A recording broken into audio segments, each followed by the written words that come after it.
माझ्या खासदारकीवर शिक्कामोर्तब झालेला आहे.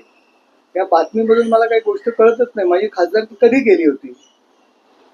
7,34,000 मतं मला ह्या मतदारसंघात पडली होती. 2,17,000च्या फरकाने समोरचा कॅन्डिडेट पराभूत झाला होता.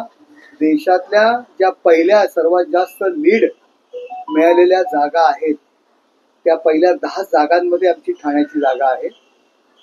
आणि मग माझ्या खासदारकीवर शिक्कामोर्तब कोणतरी एखादा लोकांमध्ये आपली हार पचवता आली नाही, लोकांपासून चेहरा कसा लपवायचा आणि स्वतःचं फेस सेव्हिंग कसं करायचं याकरता कुठल्या तरी थातूर मातूर कारणामध्ये वरून कोर्टात जातो आणि माझी खासदारकी धोक्यात. लोकांच्या दरबारात, लोकांच्या मतांच्या दरबारात तर मी देशातल्या पहिल्या 10 मध्ये निवडून आलेलो आहे. कसं आहे, राजन विचारे यांना स्वतःची हार पचवता आली नाही, उबाटाला हार पचवता आली नाही. दिघे साहेबांचा शिष्य कोण असा प्रश्न त्या ठिकाणी टाकला होता. लोकांनी एकनाथ शिंदे साहेब आणि त्यांचे सर्व साथीदार हे दिघे साहेबांचे शिष्य आहेत हे ठाणेकरांनी दाखवून दिलंय. परंतु पळपुटा बाजीराव अशा पद्धतीने विचारांची वागणूक होते आणि कोर्टाने त्यांना माझ्यावर कुठला गुन्हा आहे, कुठला दोषारोप आहे, मी काय त्यांच्यासारखा अडाणी लीडर नाहीये. मी विद्यार्थी दशेपासून आंदोलन करत या राजकारणात मी आलेलो आहे.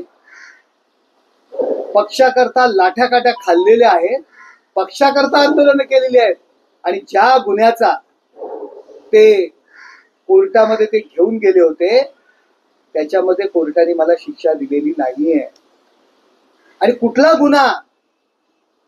चोरीचा होता, भ्रष्टाचाराचा होता, कुठला गुन्हा हे राजन विचारांनी प्रेस कॉन्फरन्स घेऊन सांगावं. त्यांनी जो कोर्टामध्ये ज्याचा उल्लेख केलेला आहे तो गुन्हा कुठला आहे आणि तो पक्षाकरता नरेश मस्केनी केलेली ती गोष्ट आहे. लाज वाटते सांगायला. तुमच्यासारखे फक्त महानगरपालिकेचं राजकारण करत बसलो नव्हता नरेश मस्के, पक्षाकरता लाठाकाठ्या खात होता. शिवसेना प्रमुख माननीय बाळासाहेब ठाकरे आणि उद्धवजी ठाकरे यांनी दिलेल्या आदेशानुसार ती कृती घडलेली आहे. आणि मला तुम्ही गुन्हेगार ठरवता? हिम्मत असेल तर तो कुठला गुन्हा आहे माझं आव्हान आहे त्यांना की ज्याच्या आधारे आपण कोर्टात गेला होता, कुठली घटना आहे त्याचा उल्लेख त्यांनी स्वतः करावा. मग लोकांना कळेल पक्षाकरता नरेश मस्केनी काय केलेलं आहे. कुठल्याही पद्धतीत कुठल्याही कोर्टाने माझ्यावरती काही गुन्हा दाखल केला नव्हता. परंतु खोट्या पद्धतीने कोर्टामध्ये काही कागदपत्र दाखवली गेली. कोर्टाने दूध का दूध और पानी का पानी दाखवून दिलेला आहे. सत्य परेशान हो सकता है, हारता नहीं कभी सत्य, पराजित नहीं होता, सत्य परेशान होता है. परेशान तुम कर सकते हैं पण मला तुम्ही हरवू शकत नाही.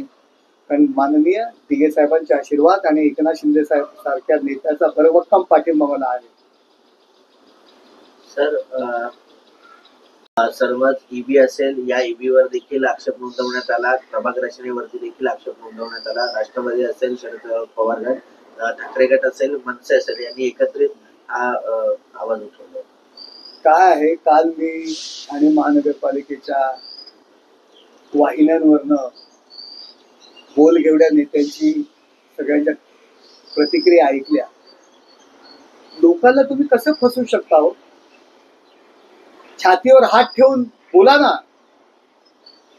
2011ला जनगणना झाली होती आणि ते ईबी प्रगणक जे ग्रुप असतात ते 2011 साली फिक्स झालेले आहेत आणि त्या ईबी नुसार प्रभाग रचना केली जाते. ईबी जो आहे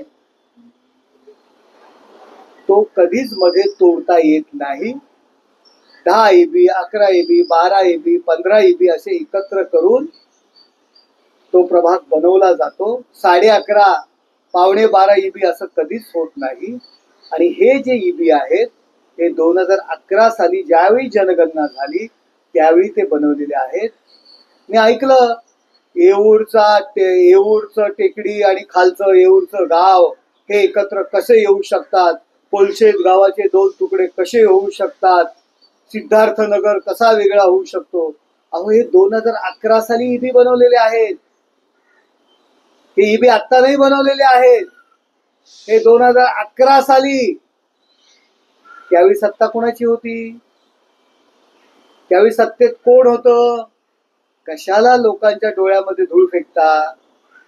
आणि एक महाशय ज्यांना लोकसभा निवडणूक हरण्याचा अनुभव आहे, आता विधानसभा निवडणूक हरण्याचा अनुभव आलेला आहे आणि आता येणारी महानगरपालिका निवडणूक हरण्याचा सुद्धा अनुभव येणार आहे. ते मोठ्या मोठ्याने आरडाओरडा करून काहीतरी बोलत होते, काहीतरी सांगत होते.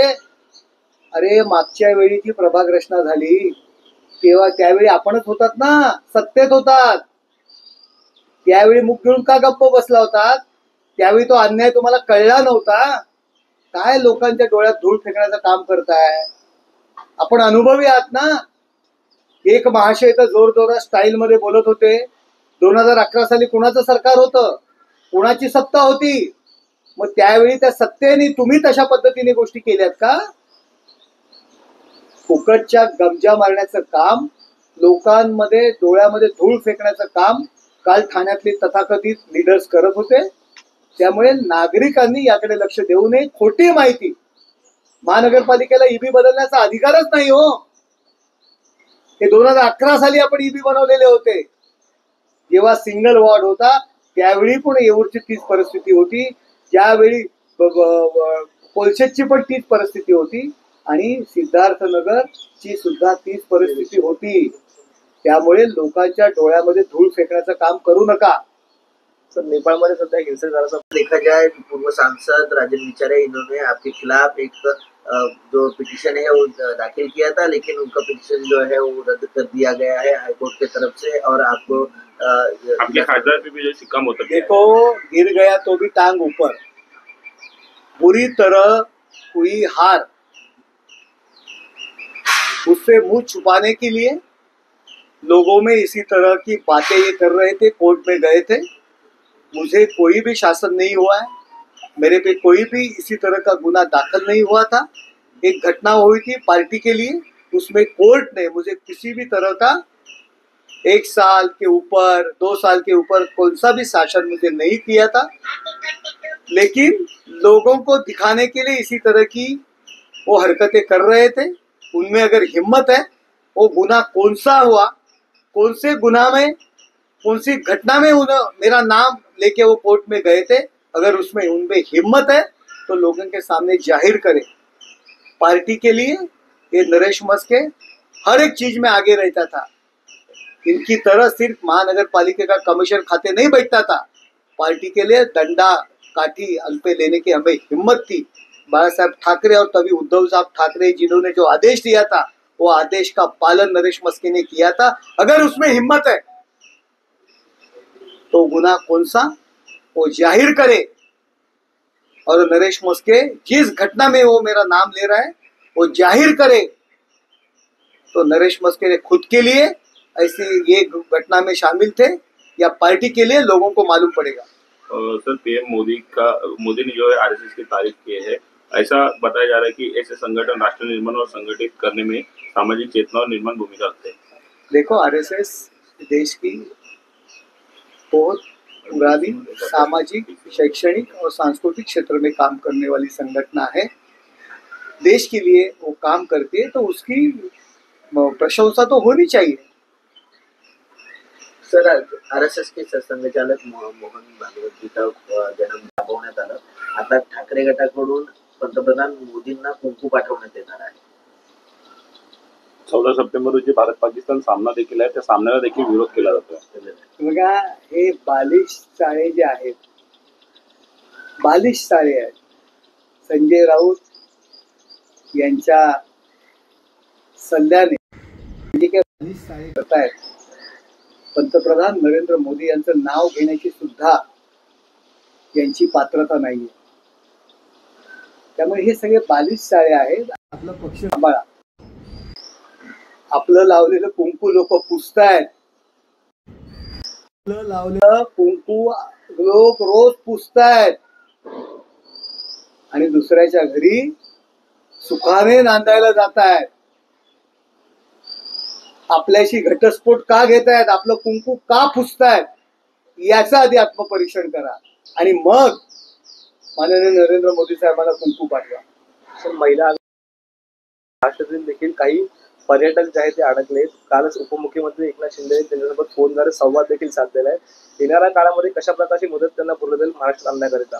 माननीय उपमुख्यमंत्री एकनाथ शिंदे साहेब असतील, महाराष्ट्रातील शासन असेल, आमचं युतीचं शासन असेल, मुख्यमंत्री असतील, सर्वजण नेपाळमध्ये जे महाराष्ट्रातील पर्यटक अडकलेले आहेत, जे काही महाराष्ट्रातील नागरिक आहेत, त्यांना आणण्याच्या दृष्टीने दूतावासाशी संपर्क साधून त्यांना लवकरात लवकर सुरक्षित कसं आणता येईल याकडे सर्वजण प्रयत्न करतायत आणि लवकरच ते सर्व लोक महाराष्ट्रात पुन्हा येतील.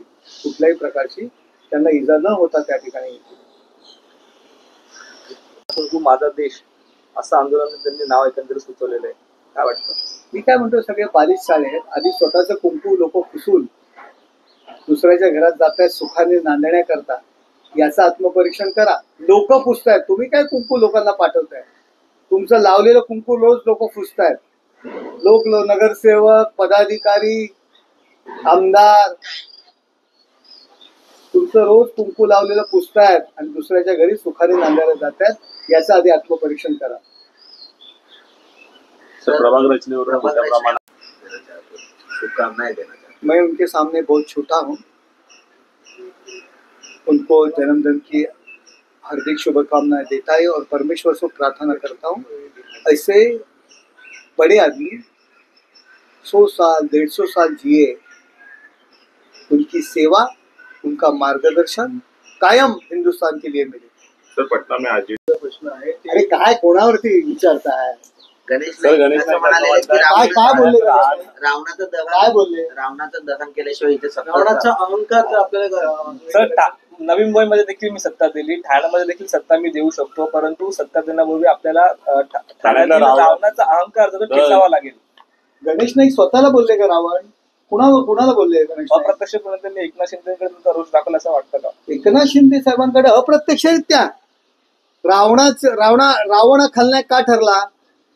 त्यांनी दुसऱ्यांच्या बायका पळवल्या, सीतामाईला त्यांनी अपहरण करून त्यांच्या लंकेत घेऊन गेले, म्हणून रावण खलनायक ठरला ना.